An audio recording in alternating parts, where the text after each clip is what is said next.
So I have a statement to share with all of you. We'll provide it to each of you at the end. After I read this, I'll take some questions, but there's certain things I'll be able to answer and some things we won't, because now a criminal case has commenced in court. But we can share this morning that in June of 2023, the commander of the Geneva American Legion contacted the sheriff's office shortly after he took office. He reported that since taking office, he was attempting to obtain historical financial records and current banking information from the past commander, but that person was not cooperating with him. The new commander expressed concerns he had that possible financial impropriety had occurred at the hands of the past commander based on an initial internal audit conducted by a then current Legion officer. As a result of this report, a criminal investigation was launched by the Sheriff's Office Criminal Investigation Division, led by investigator Douglas Smith. This investigation was very comprehensive and involved, requiring subpoenas being issued to multiple financial institutions. As this information was received, Investigator Smith spent months reviewing the data and details of these records. At the conclusion of his review, these records were sent to the New York State Police Financial Crimes Unit, who conducted a forensic audit of all financial records of the Geneva American Legion. As a result of this 10-month-long investigation, late yesterday afternoon, sheriff's investigators charged Dale Henry Mosier, age 63, of Geneva, with grand larceny in the second degree, a Class C felony. Sufficient probable cause was developed to show that from December 2015 through May 2023, Mr. Mosier had stolen funds belonging to the Geneva American Legion totaling $92,698. Mr. Mosier was arraigned in Ontario County Cap Court yesterday afternoon and released on his own recognizance pending further court action. The American Legion, from the national level down, was built by U.S. service members in service to community, state, and nation. They are dedicated to providing assistance to others and mentoring young children into becoming responsible citizens. The members of our American Legions, including Geneva Post 396, work extremely hard to keep their respective posts running and ensure the longevity of the programs they support. It's very disturbing when a member betrays their mission, and we understand the anger and frustration felt by their members as they learn this information. I want to commend the new leadership for having the courage to take a deeper look as these concerns emerged and for bringing them to law enforcement. We look forward to the continued success of the American Legion in Geneva as they move forward from this unfortunate incident. With that, I'll take questions. Where does the, case stand right now in terms of court activity? Sure. So he was arraigned last night, so he's been charged, was represented at Cap Court. So the next likely step here will be grand jury action. What potential, other charges could he be facing? Well, there are still some things that we're looking at here, so the investigation is still active, although we firmly believe that the vast majority of this and the bulk of the case is wrapped up. So there's still some older records that we're trying to access and see if there's actually even more financial loss suffered by the Legion at the hands of Mr. Mosier, but right now this is, again, this was a 10-month-long investigation, and we're confident that at this point, this is what we can prove. Was the new president suspicious, or was he just doing like you kind of said, going back and looking at records? Yeah, so it was a combination of hesitancy on behalf of Mr. Mosier to provide any records whatsoever, and then when some basic records were provided and when that new commander started going to the banks to access what he could, there were just some concerns there that they saw that didn't look right. Are you able to say how this was done? I mean, was it...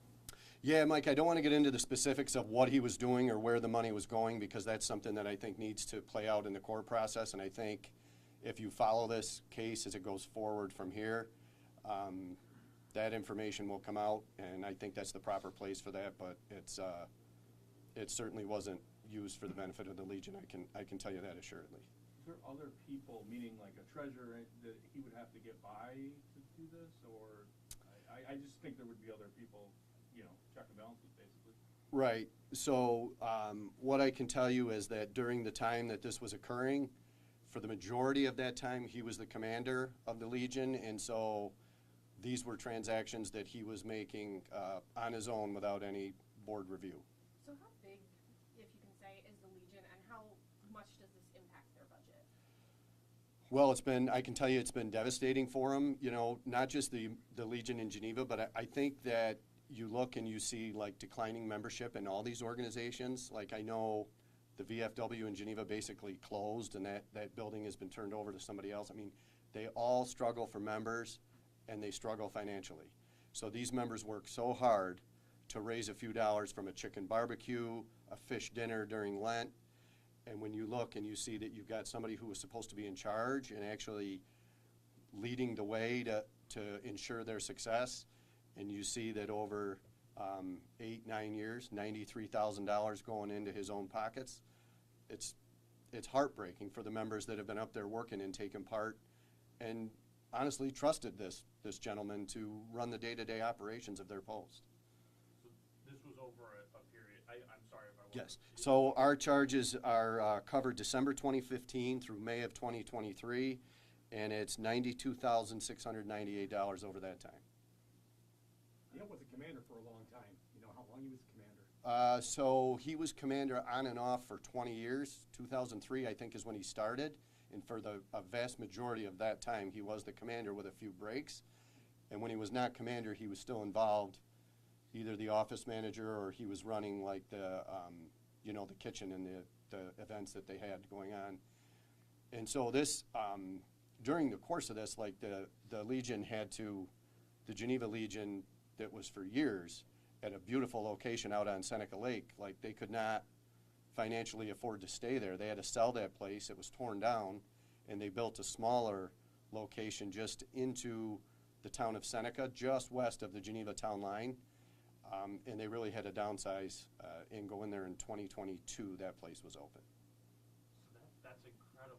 So like it's potentially possible that this loss of money forced them to downsize like this.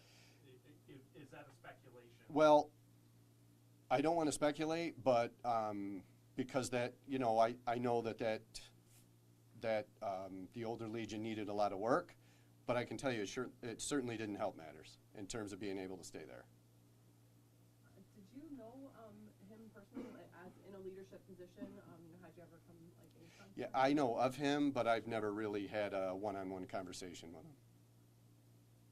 Was there anyone else that this is already asked, but any other speculation that there may be other people charged as well? Or is it just I mean, we're still running down some, you look into these things and you find a little, concern here and a little concern there, and Investigator Smith is still running down those leads, and he'll continue to. But right now, we don't have probable cause to arrest or bring charges against anybody but Mr. Mosier. If that changes, we'll be bringing charges forward, but right now it's just him. Can you talk about that initial whistle blow that brought to your attention? We always see something, say something, and obviously that went a long way here. Yes, so again, I want to commend the new leader of the Legion, who is obviously a veteran himself and served, and upon his retirement from the Navy, went up to the Legion to help out where he could, and being very active, he and his wife both. Anthony A.J. Frado was his name. He's actually here to join us today. We'll let you talk with him when we wrap up here. They wanted to take on a bigger role because they wanted to do more, and so it led to their elections up there, and Mr. Frado was the clear choice by the members to become the new commander, and then doing the right thing as the new commander, he started taking a look at finances and books and seeing where they were and where they needed to improve, and here were these concerns, along with being stonewalled by Mr. Mosier when being asked for, bank records and statements. Can you share the age of Mr. Moser? 63.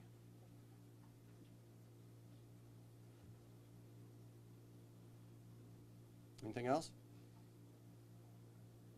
Okay, thank you, everyone. I appreciate it very much.